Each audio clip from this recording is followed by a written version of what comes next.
Hello everyone, welcome to our channel education hotspot. And इस video में हम continue कर रहे हैं अपनी इंडियन इकोनॉमी के क्यूएनए यानी कि एमसीक्यू की इस सीरीज को, जिसको हमने कवर करना स्टार्ट करा था ओनली आईएएस आपकी क्यूएनए बैंक जो रिलीज किए गए हैं। देखिए, प्रीलिम्स वाला नेम से यहाँ पे अलग अलग सब्जेक्ट के ओनली आईएएस की तरफ से ओलिया की तरफ से क्यूएनए रिलीज किए गए हैं। अब किसी भी एग्जाम के लिए आपके लिए सबसे ज्यादा जरूरी होता है कि आप उसकी प्रैक्टिस करें। कंसेप्ट कवर करने के साथ साथ उसकी प्रैक्टिस होना जरूरी है। और जब हमारा एग्जाम एमसीक्यू फॉर्मेट में है तो एमसीक्यू फॉर्मेट में रिवीजन होना और किस तरीके से एमसीक्यू को अप्रोच करना है, ये जानना बहुत जरूरी है। बहुत से बच्चे अब तक इस बुक को खुद से कवर कर चुके हैं पढ़ के, but some student need assistance की एक बार कम टाइम में हम सुन ले चीजों को तो ज्यादा हम लोग रिटेन कर पाएंगे। So here is a solution for you guys and you can follow this series, जहां पे आप इंडियन इकोनॉमी के एमसीक्यू को जो है कवर कर सकते हैं। यहाँ पे क्लेम किया गया है कि अराउंड 600 प्लस प्रैक्टिस क्वेश्चन इसमें प्रोवाइड किए गए हैं। तो जो भी क्वेश्चन है हम एक ही क्वेश्चन को डिस्कस करेंगे, उससे रिलेटेड कंसेप्ट पे भी बात करेंगे, ताकि अगर किसी के बेसिक कंसेप्ट क्लियर नहीं है तो आप एमसीक्यू के थ्रू ही अपने कंसेप्ट कवर कर सके। आई वुड सजेस्ट, अगर अब तक आपने इंडियन इको के पीवाईक्यूज भी सॉल्व नहीं करे हुए हैं तो please do solve PYQ of the Indian economy also, क्योंकि पीवाईक्यू सॉल्व करना is also one of the best way to revise the thing and then आप फर्दर एमसीक्यू प्रैक्टिस कर सकते हो। हमने अभी इसका पार्ट फर्स्ट कर लिया है। पार्ट फर्स्ट में हम लोगों ने बस 3 बेसिक क्वेश्चन इसके डिस्कस करे थे। स्टार्टिंग के 3 क्वेश्चन डिस्कस करे थे। आज हम 4th क्वेश्चन से, फर्स्ट जो टॉपिक आप देख रहे हो वो है आपका बेसिक कंसेप्ट ऑफ इकोनॉमिक्स से क्वेश्चन है, राइट। उसके further nation income and then further ये आपके 13 चैप्टर यहाँ पे कवर करे हुए हैं। तो फर्स्ट चैप्टर में जो हमने बात करी थी, हमने question number first, second and third discuss कर लिया था। आई होप इसमें किसी को डाउट नहीं है। आज हम बात करेंगे क्वेश्चन नंबर 4 की। यह 4 ऑप्शन आपको दिए गए हैं। देखिए, वैसे तो इसमें आंसर डायरेक्टली है, आप चाहो तो अपने आप से भी पढ़ सकते हो। If you don't want to waste your time की वीडियो देख के हम टाइम ज्यादा वेस्ट होगा, हम रीड करके कवर कर सकते हैं, then you can very well do that, आप उसको कर सकते हैं। बट यहाँ मैं कोशिश करूंगी थोड़े से कंसेप्ट भी आपको समझाने की। तो यहाँ पे बात की जा रही है कि इनमें स्टेटमेंट में से कौन सा मार्केट इक्विलिब्रियम को डिफाइन करता है। तो देखिए, सबसे पहले वर्ड का मतलब, तो ये इक्विलिब्रियम वर्ड का मतलब लिखा है, इसका मतलब एक तरीके से होता है बेस्ट पोजीशन। जब हम इकोनॉमिक्स पढ़ते हैं ना, तो इकोनॉमिक्स में हम लोगों के पास एक चैप्टर आता है जिसमें हम लोग कंज्यूमर इक्विलिब्रियम भी पढ़ते हैं। अगर आप चाहते हैं मैं स्टैटिक इको के सारे कंसेप्ट भी आपको डिटेल में पूरे कराऊं, तो do let me know in the comment box, वो सीरीज को भी मैं पूरा कंप्लीट करूंगी। स्टार्ट करी थी हमने, कुछ टॉपिक वहां पे पढ़े हैं, लाइक इकोनॉमिक्स का मीनिंग, इकोनॉमी का मीनिंग, उनके टाइप्स, अपॉर्चुनिटी कॉस्ट, ये सब चीजें। तो कंज्यूमर इक्विलिब्रियम और प्रोड्यूसर इक्विलिब्रियम भी हमारा एक चैप्टर आता है जब हम माइक्रो इकोनॉमिक्स की बात करते हैं। कंज्यूमर इक्विलिब्रियम वो सिचुएशन होती है जब कंज्यूमर को सबसे ज्यादा बेनिफिट मिलता है। देखिए, कंज्यूमर कोई भी चीज परचेज करता है और यूज करता है, तो वो क्यों करता है कि उस चीज से उसे मैक्सिमम सेटिस्फेक्शन मिले, राइट। कंज्यूमर जब कोई चीज खरीदता है ना, उसे मेजर करने के लिए कोई प्रॉपर यूनिट नहीं होती है, लेकिन इकोनॉमिक्स में हम उस टर्म को बोलते हैं यूटिलिटी, कि किसी चीज को परचेज करने से एक कंज्यूमर को कितनी यूटिलिटी मिली, लाइक कितना सेटिस्फेक्शन उसे मिला। कई बार होता है, आप कोई चीज परचेज करके लाते हो, आप कहते हो यार वर्थ इट थी, हमने इसके लिए 5000 पे करे बट वर्थ इट था। और कई बार आप पे करते हो कि यार 5000 पे करे, वैल्यू इसकी 1000 की भी नहीं थी, हमें कुछ वर्थ ही नहीं लगा। तो इट मीन्स आप उस केस में सेटिस्फाई नहीं, उससे बहुत कम यूटिलिटी मिली। वही कई बार आपको कंज्यूमर इक्विलिब्रियम में पे कब होता है, जब जितना उसने प्राइस पे करा, जब जितना वो प्राइस पे करता है उतनी ही उसे क्या मिल जाती है, मिल जाती है इसमें, यानी सेटिस्फेक्शन मिल जाती है। वो कंज्यूमर के लिए बेस्ट पोजीशन होती है। वही प्रोड्यूसर इक्विलिब्रियम में कब होगा, प्रोड्यूसर कोई भी सामान बना के बेच रहा है तो for the purpose of profit, तो जब उसको मैक्सिमम प्रॉफिट मिल रहा है तो एक प्रोड्यूसर इक्विलिब्रियम में होता है। बट यहाँ पे हमसे पूछा गया है मार्केट इक्विलिब्रियम में कब होगी। तो देखिए, मार्केट दो चीजों के बेस पे चलती है। अगर हम बात करें तो डिमांड एंड सप्लाई, मार्केट दो चीजों के बेसिस पे चलती है, डिमांड एंड सप्लाई। तो मार्केट इक्विलिब्रियम में तब होती है, देखिए डिमांड कर्व इस तरीके से एक डाउनवर्ड स्लोपिंग कर्व आता है और सप्लाई कर्व अपवर्ड स्लोपिंग। ये मैं स्टैटिक में समझाऊंगी, यहाँ पे हम नहीं जा रहे हैं कि क्यों ये होता है डाउनवर्ड एंड अपवर्ड स्लोपिंग। वैसे शॉर्ट में अगर बता दूं, अगर आप समझ पाए, तो डिमांड कर्व डाउनवर्ड स्लोपिंग इसलिए होता है क्योंकि प्राइस और डिमांड के बीच में नेगेटिव रिलेशन होता है, जो मैंने प्रीवियस क्लास में बताया था, एंड प्राइस और सप्लाई के बीच में पॉजिटिव रिलेशन होता है, तो दैट्स वाई अपवर्ड स्लोपिंग होता है। तो जहां पे भी डिमांड एंड सप्लाई कर्व एक दूसरे के इक्वल हो जाएंगे और इंटरसेक्ट करेंगे, वो पॉइंट होता है मार्केट का इक्विलिब्रियम पॉइंट। इस पॉइंट पे जो प्राइस होता है और जो क्वांटिटी होती है, वो हो जाती है आपकी इक्विलिब्रियम प्राइस और इक्विलिब्रियम क्वांटिटी। तो मार्केट इक्विलिब्रियम, मार्केट में डिमांड हो जाता है सप्लाई, राइट। डिमांड इक्वल हो जाता है सप्लाई के। तो आई होप ये बात आपको समझ में आई होगी। पढ़ लेते हैं। तो पहली स्टेटमेंट है it occurs when quantity demanded equals to quantity supply, जिससे हम मार्केट प्राइस सेट कर रहे हैं। तो ये स्टेटमेंट तो बिल्कुल अप्रोप्रिएट लग रही है, बट आगे के ऑप्शन भी पढ़ लेते हैं। It occurs when quantity supplied exceed quantity demanded, नहीं, ज्यादा तो नहीं होती है। It is achieved when price are kept above the equilibrium level to prevent shortage, equilibrium से ज्यादा प्राइस रखा जाता है, वो भी नहीं है। और इसमें गवर्नमेंट के इंटरवेंशन की वजह से मार्केट प्राइस सेट किया जा रहा है, नहीं। तो हमारा फर्स्ट ही ऑप्शन यहाँ पे ऐप था जो मैंने आपको समझाया उसके अकॉर्डिंग, कि ये तब होता है जब जो आपकी क्वांटिटी डिमांडेड है वो इक्वल हो जाती है क्वांटिटी सप्लाई पे, और जहां पे ये दोनों इक्वल हुई है वही आपका पॉइंट ऑफ इंटरसेक्शन होता है, वही आपका इक्विलिब्रियम प्राइस हो जाता है जो डिटरमाइन करता है मार्केट प्राइस को। Clear? So I think fourth question clear हो गया हमें, और बहुत डिटेल में हमने बात की। यहाँ पे देखो इन्होंने एक्सप्लेन किया हुआ है, आप लोग अपने आप रीड कर लेंगे, मैंने आपको वही पॉइंट समझा दिया है। यहाँ पे इन्होंने एक कर्व भी बनाया, ये आपका डिमांड कर्व है, DD is the demand curve, SS is the supply curve. ये इस पॉइंट पे इंटरसेक्ट हुए, तो जिस पॉइंट पे भी इंटरसेक्ट होते हैं वो इक्विलिब्रियम प्राइस हो जाता है। वाई एक्सिस प्राइस को रिप्रेजेंट करती है, और एक्स एक्सिस क्वांटिटी डिमांडेड को या फिर सप्लाई को रिप्रेजेंट करती है। क्लियर? चलिए फिफ्थ क्वेश्चन देखते हैं। अब ये क्वेश्चन, इस तरीके का क्वेश्चन अभी आपके लास्ट ईयर प्रीलिम्स में पूछा गया है with regard to the capital goods and all. तो छोटी छोटी बेसिक क्लियर होना आपके लिए है। पहला देखते हैं, the steel use for making car is classified as the capital good.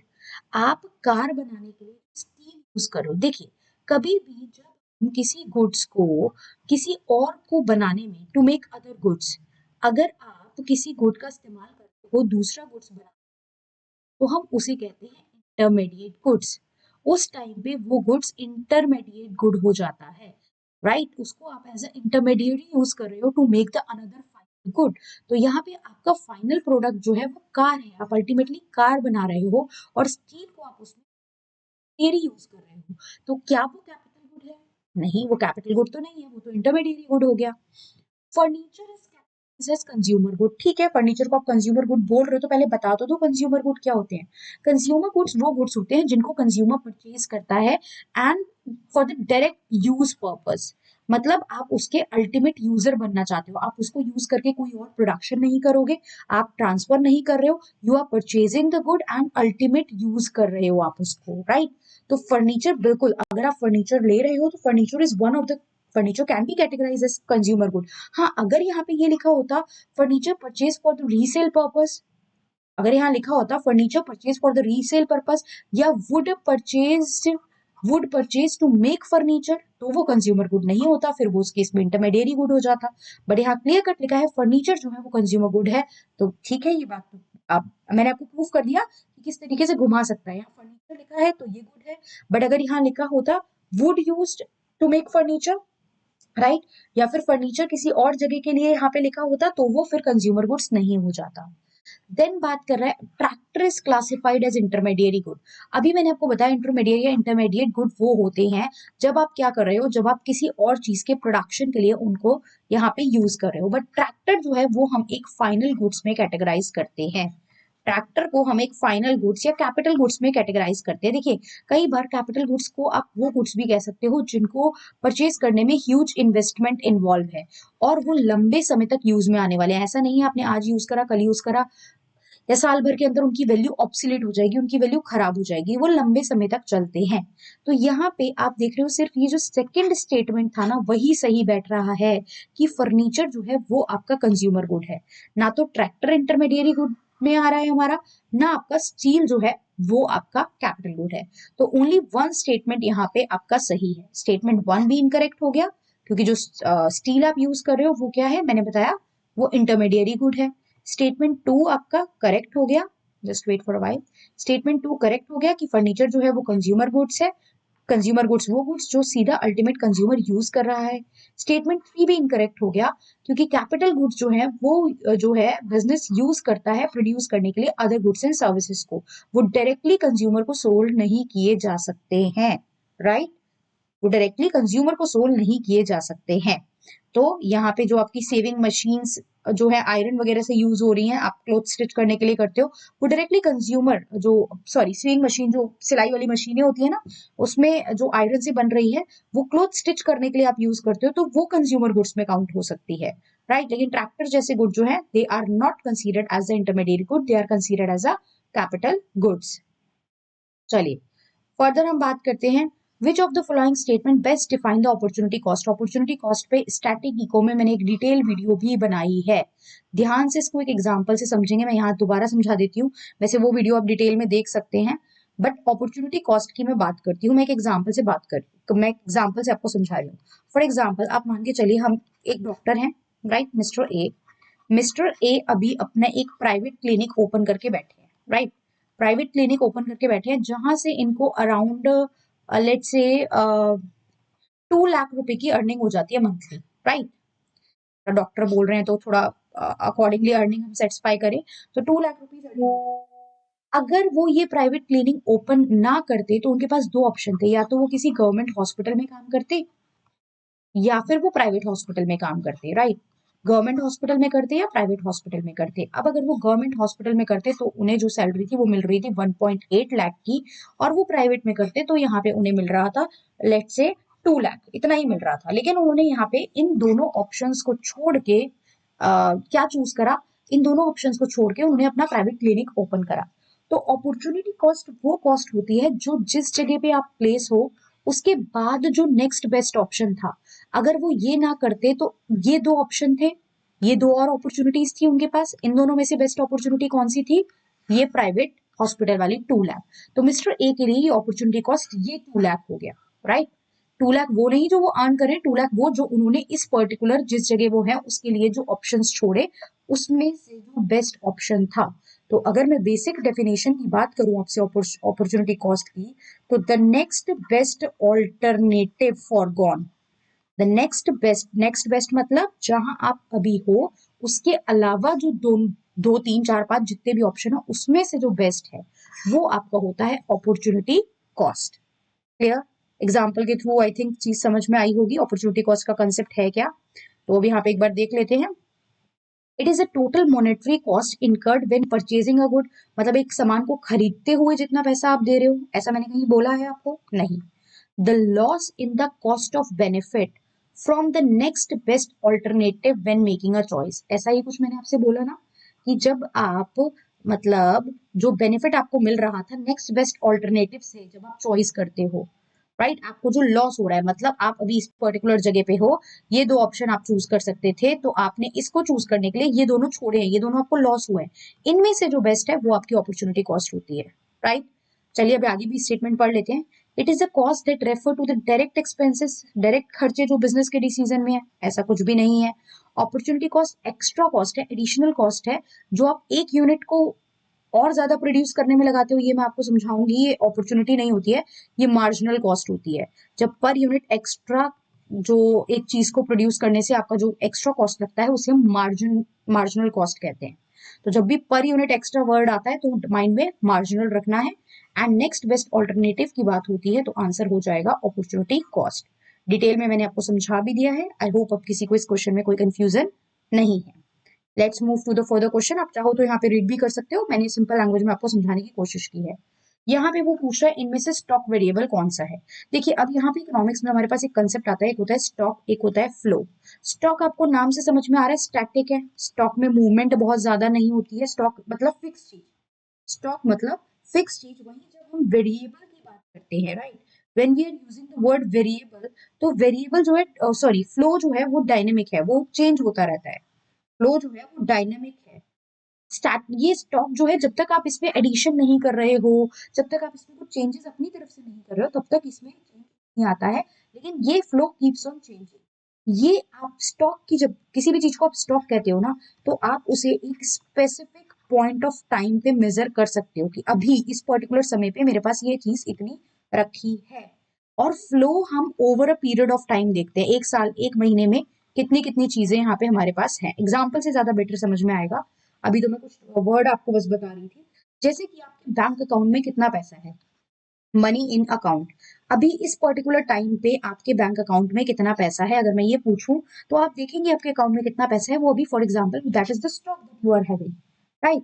लेकिन अगर मैं पूछूं इनकम अर्न पर मंथ, तो मैं आपसे एक महीने में, अब एक महीने में आपके पास जो अर्निंग आ रही है मैं उसके बारे में यहाँ पे पूछ रही हूँ, तो वो फ्लो कंसेप्ट है, राइट। जीडीपी पर ईयर कितना होता है, वो फ्लो कंसेप्ट है।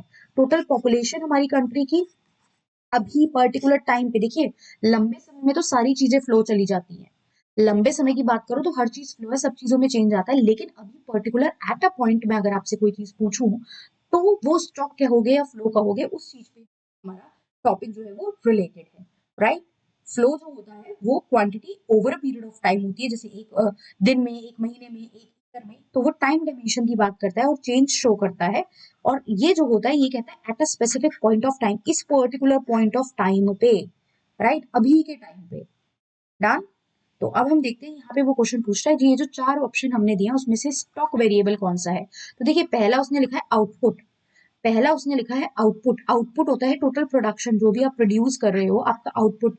तो क्या आउटपुट फिक्स रहेगा, output keeps on changing with time, right. Output जो है वो चेंज होता रहता है with the passage of time. Interest on capital depend करता है आपकी कैपिटल कितनी है, ये भी एक फ्लो वेरिएबल है। इंटरेस्ट ऑन कैपिटल मैं आपसे महीने का पूछूंगी आज, या 2 दिन का पूछूंगी, या पूरे ईयर में कितना इंटरेस्ट ऑन कैपिटल लगा ये पूछूंगी। आउटपुट मतलब आपने आज कितना प्रोडक्शन किया, या फिर आपने हफ्ते में कितना प्रोडक्शन किया, आपने मंथ में कितना प्रोडक्शन किया।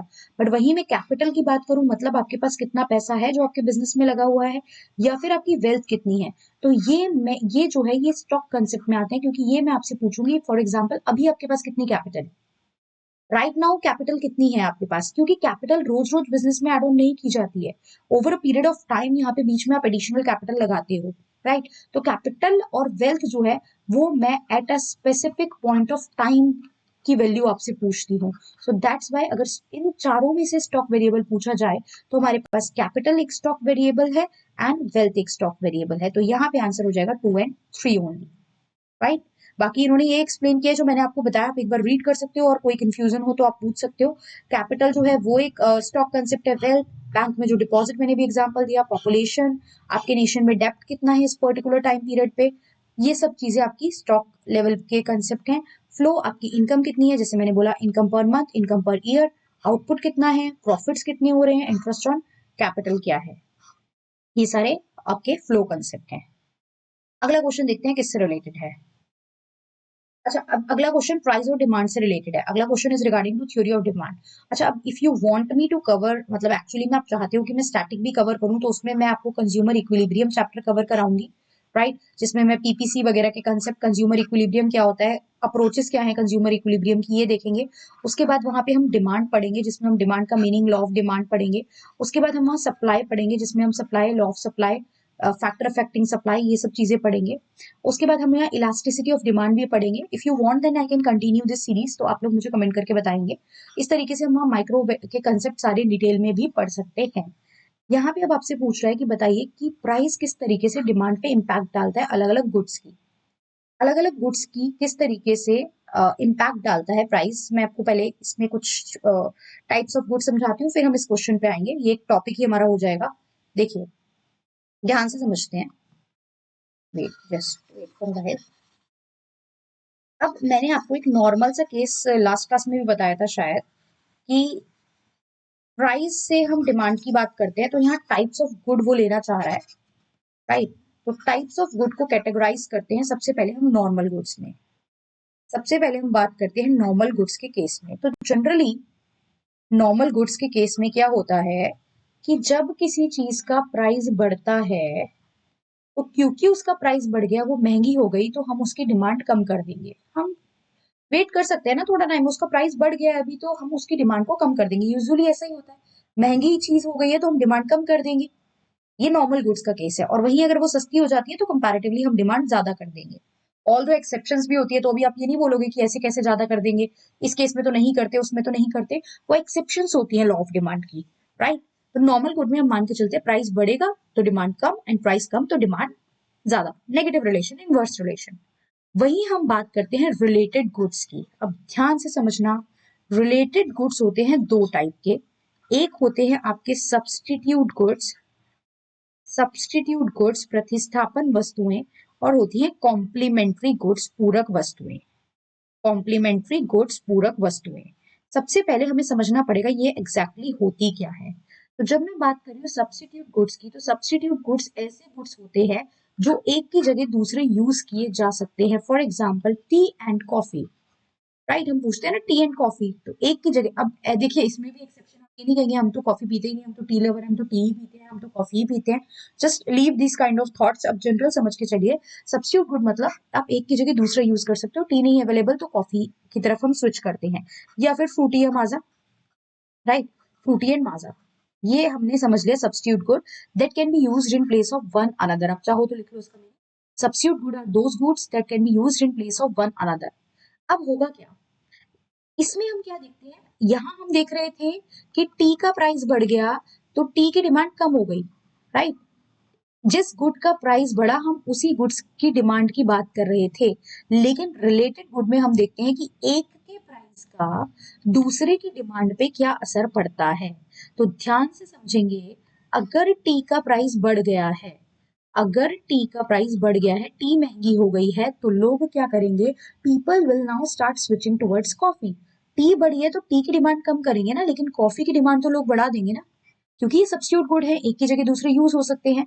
वही चीज अगर फ्रूटी की डिमांड प्राइस बढ़ जाएगा तो लोग सोचेंगे भाई सेम ही सा तो टेस्ट है, सेम ही तो चीज है, नाउ लेट्स मूव टुवर्ड्स, हम मूव कर जाते हैं माजा की तरफ, तो लोग फ्रूटी की डिमांड कम करके माजा की डिमांड बढ़ा देंगे। तो सब्स्टिट्यूट गुड्स गुड के केस में प्राइस राइज होता है अगर एक का, तो डिमांड भी मतलब दूसरे की डिमांड भी राइज होती है। पॉजिटिव ही रिलेशन है देखिए, और अगर प्राइस कम होगा तो डिमांड कम, टी का प्राइस कम हो गया तो कॉफी की डिमांड कम हो जाएगी, क्योंकि अब लोग टी ही खरीदेंगे फिर ज्यादा, क्योंकि टी का प्राइस कम हो चुका है, राइट। तो एक के प्राइस का दूसरे की डिमांड पे क्या असर पड़ता है ये हमने देख लिया। अब बात आती है कॉम्प्लीमेंट्री गुड्स की। कॉम्प्लीमेंट्री गुड्स होते हैं वो गुड्स जो एक दूसरे की डिमांड को कंप्लीट करते हैं, कंप्लीट करते हैं, राइट। जैसे कि हम बात करते हैं इसमें पेन एंड इंक की, पेन एंड इंक की। अब इंक पेन में यूज हो रही है ना, इंक तो पेन में यूज हो रही है। अब इंक का प्राइस अगर बढ़ा, इंक का प्राइस अगर बढ़ा तो अल्टीमेटली पेन का भी प्राइस बढ़ जाएगा। इंक का प्राइस बढ़ेगा तो पेन का भी प्राइस बढ़ेगा, और जब इसका प्राइस बढ़ेगा तो आप इसकी डिमांड क्या कर दोगे, कम कर दोगे, राइट। तो इंक का प्राइस बढ़ने से पेन की डिमांड कम हो गई, क्यों, क्योंकि ये कॉम्प्लीमेंट्री गुड्स है, और एक का प्राइस बढ़ेगा तो दूसरा भी उसी से रिलेटेड है, तो दूसरे का प्राइस भी क्या हो जाएगा, राइज हो जाएगा। तो दैट्स व्हाई इसका प्राइस बढ़ने से इसकी डिमांड कम हो जाएगी। तो ये हुआ कॉम्प्लीमेंट्री गुड्स का केस। इसके अलावा यहाँ पे मैं आपको एक और गुड्स समझाती हूँ, दैट इज गिफन गुड्स। इसके अलावा हम एक और गुड्स की बात करते हैं, गिफन गुड्स। देखिए गिफन गुड्स में ना जनरली ना प्राइस से कोई फर्क पड़ता नहीं है, गिफन गुड्स में प्राइस से कोई फर्क पड़ता नहीं है, इसमें इनकम से फर्क पड़ता है। इसमें प्राइस इफेक्ट का कोई रोल होता नहीं है, क्योंकि गिफन गुड्स ना कुछ वो तरीके के इंफीरियर गुड्स या लो क्वालिटी गुड्स में आते हैं, लो क्वालिटी गुड्स में आते हैं। देखिए जैसे कोई गेहूं अगर अफोर्ड नहीं कर सकता तो हम कहते हैं कि वो बाजरा कंज्यूम करेगा, बाजरा या चावल सस्ते मिल रहे हैं तो वो बाजरा और चावल अफोर्ड करके वो खा लेगा, लेकिन मतलब स्टेपल फूड्स की बात करते हैं, फिर वो स्टेपल फूड की तरफ जाएगा। लेकिन बाजरा और चावल से नीचे तो कुछ अवेलेबल, तो अगर बाजरा और चावल के प्राइस बढ़ भी जाएंगे तो भी उस पर्सन के पास ऑप्शन नहीं है, उसे वो गुड्स कंज्यूम करना ही करना पड़ेगा, उसे फिर भी उसकी डिमांड बढ़ानी ही बढ़ानी पड़ेगी चाहे प्राइस बढ़ जाए, राइट। तो प्राइस इफेक्ट यहाँ पे नहीं होता, लेकिन इनकम इफेक्ट से फर्क पड़ता है।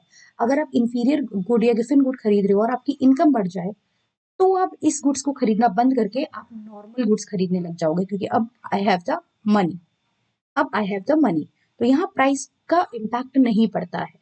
अब हम अपना क्वेश्चन देख लेते हैं। हमारा जो क्वेश्चन है वो प्राइस और डिमांड को लेके था, तो क्या क्या फैक्टर उसमें यहाँ पे गिवन है। Question number 8, right.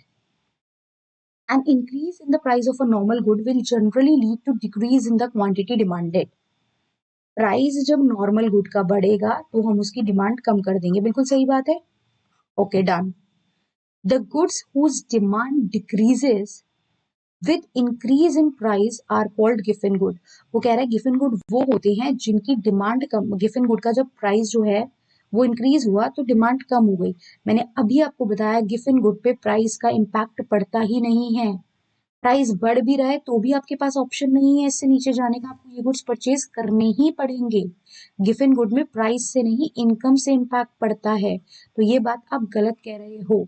ये बात आप गलत कह रहे हो कि गिवन गुड में प्राइस बढ़ेगा तो डिमांड कम होगी। नो, प्राइस बढ़ेगा तो भी उसकी डिमांड या तो सेम रहेगी या बढ़ेगी, या तो सेम रहती है या बढ़ेगी, बिकॉज गिवन गुड्स के केस में कितना ही प्राइस बढ़ जाए you don't have any other option, आपको उसको कंज्यूम करना ही करना पड़ेगा, बिकॉज उससे नीचे हमारे पास कोई ऑप्शन नहीं है। उससे मतलब इसके अलावा जो भी और चीज आप परचेज करने के लिए जाओगे वो सब हमारी लग्जरी गुड्स हो जाएंगे जिन्हें हम अफोर्ड ही नहीं कर सकते, right. When the price of related good increases, जब रिलेटेड गुड का प्राइस बढ़ता है, अब सब्स्टिट्यूट गुड की बात कर रहा है, ध्यान रखना सब्स्टिट्यूट गुड मतलब फ्रूटी माजा ले लो एग्जांपल। तो सब्स्टिट्यूट गुड में फ्रूटी का अगर प्राइस बढ़ा तो माजा की डिमांड क्या होगी, माजा की डिमांड बढ़ जाएगी। बताया, फ्रूटी का प्राइस बढ़ा तो माजा की डिमांड बढ़ेगी, क्योंकि उसने लिख दिया ना सब्स्टिट्यूट गुड है। सब्स्टिट्यूट में फ्रूटी का प्राइस बढ़ेगा, now people will switch toward Maaza, तो वो माजा की डिमांड बढ़ा देंगे, वो फ्रूटी की डिमांड नहीं पूछ रहा है, रिलेटेड गुड्स की बात हो रही है। चलिए तो पढ़ते हैं।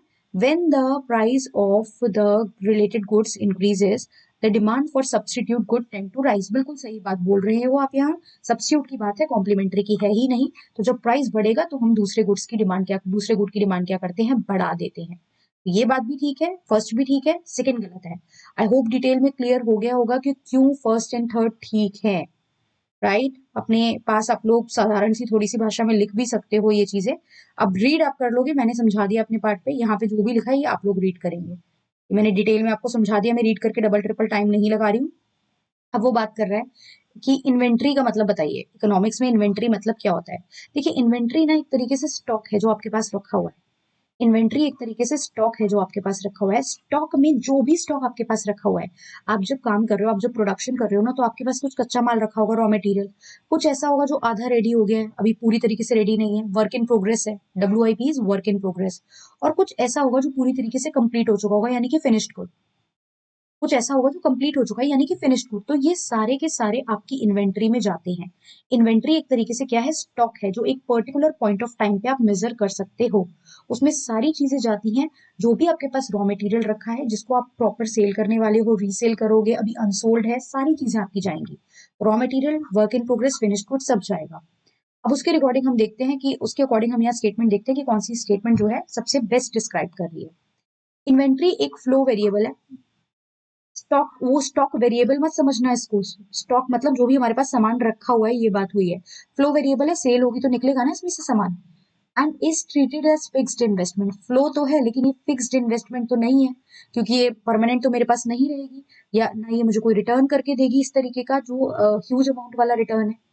तो स्टॉक जो होता है, इन्वेंट्री जो होती है, वो फिक्स्ड इन्वेस्टमेंट नहीं होती है, वो करंट एसेट का पार्ट होती है, राइट। करंट एसेट का पार्ट होती है जो दैट कीप्स ऑन चेंजिंग, जो चेंज होती रहती है। तो फर्स्ट स्टेटमेंट तो गलत हो गई, फिक्स्ड इन्वेस्टमेंट नहीं है।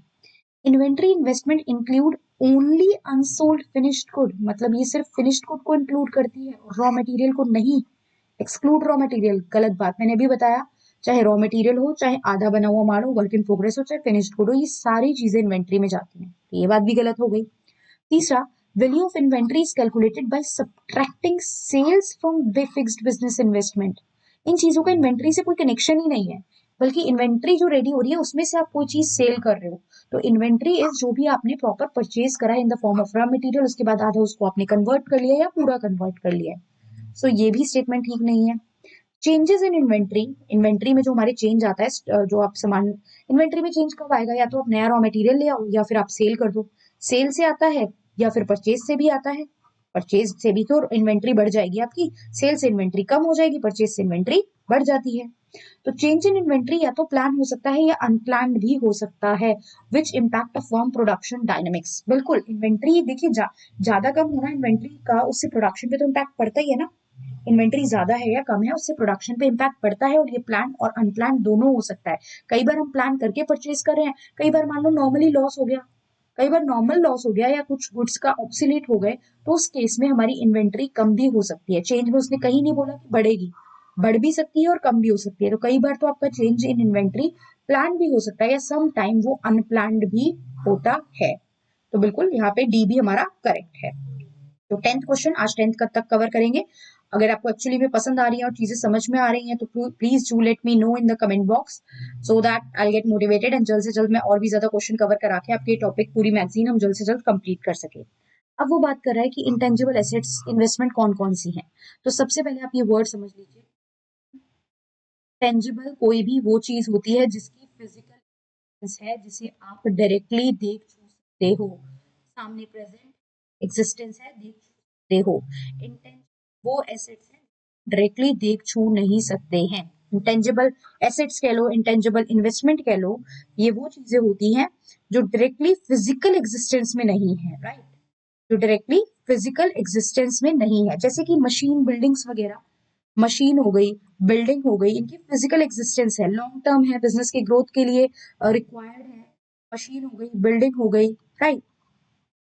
टेंजिबल की भी इकोनॉमिक वैल्यू होती है, ऐसा नहीं है इंटेंजिबल की कोई वैल्यू नहीं है, वैल्यूएशन नहीं है, इकोनॉमिक वैल्यू होती है, राइट। बट यहाँ पे ये फिजिकल फॉर्म में नहीं होती। For example, I am a teacher, I am teaching you, आप यहाँ पे आके मुझसे कोई सामान खरीद के नहीं लेके जा रहे हो फिजिकल फॉर्म में कि आप कोई बुक परचेज करके लेके गए हो, but you are taking my services here, I am teaching you and teaching is a service. तो जो सर्विस होती है वो भी इंटेंजिबल होती है, द सर्विसेज वो क्या होती है, इंटेंजिबल होती है। इसी तरीके से डॉक्टर, लॉयर के पास आप जब जाते हो तो फिजिकल फॉर्म में हाथ में कोई सामान, गुड्स नहीं लेके आते हो, लेकिन you are taking this services, pay भी करते हो उसके लिए, तो बिल्कुल इनकी वैल्यू भी है। तो अब हम देख लेते हैं एक बार यहाँ पे क्या क्या ऑप्शन दिए हैं। पहला है patent and copyright. Patent copyright अपने प्रोडक्ट को आप कराते हो, अपने वर्क को आप कराते हो, तो ये कोई फिजिकली बिल्डिंग फॉर्म में या एसेट फॉर्म में, टेबल चेयर फॉर्मेट में हमारे सामने नहीं है, तो ये इंटेंजिबल है बिल्कुल। मार्केट शेयर, मार्केट में शेयर कितना है, कस्टमर की जो लिस्ट है वो भी आप इंटेंजिबल में काउंट करोगे। Real estate and machinery, machinery तो मैंने क्लियर कट बताया, रियल एस्टेट मतलब बिल्डिंग्स वगैरह, मशीनरी वगैरह फिजिकल एग्जिस्टेंस है, फिजिकल फॉर्म में प्रेजेंट है, तो ये इंटेंजिबल नहीं होती है, टेंजिबल होती है। फ्रेंचाइजी, फ्रेंचाइजी ले लेना किसी की ब्रांच, या मॉर्गेज सर्विस राइट, मॉर्गेज मतलब जब आप किसी चीज को एज अ लोन लेने के लिए एज अ सिक्योरिटी गिरवी रख रहे हो काइंड ऑफ, तो ये भी आपकी क्या है, इंटेंजिबल है। आप अपनी सिक्योरिटीज वगैरह, सर्विसेज वगैरह की बात हो रही है यहाँ पे।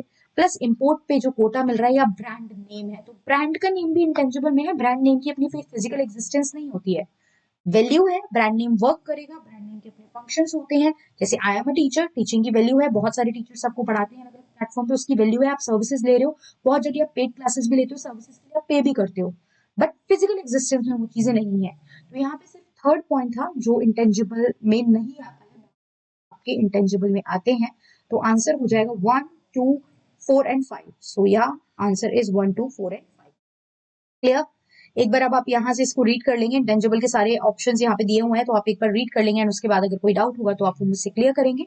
हम लोग मिलेंगे अगली वीडियो में with the further questions. 11th question से हम लोग आगे डिस्कस करेंगे, और इसी तरीके से थोड़े थोड़े क्वेश्चन करके हम इस मैगजीन को पूरा कंप्लीट करेंगे। कोई भी डाउट, कोई भी कंफ्यूजन है, then you can mention it in the comment box, I will try to resolve that as soon as possible. So that's all. Thank you everyone. See you in the next video.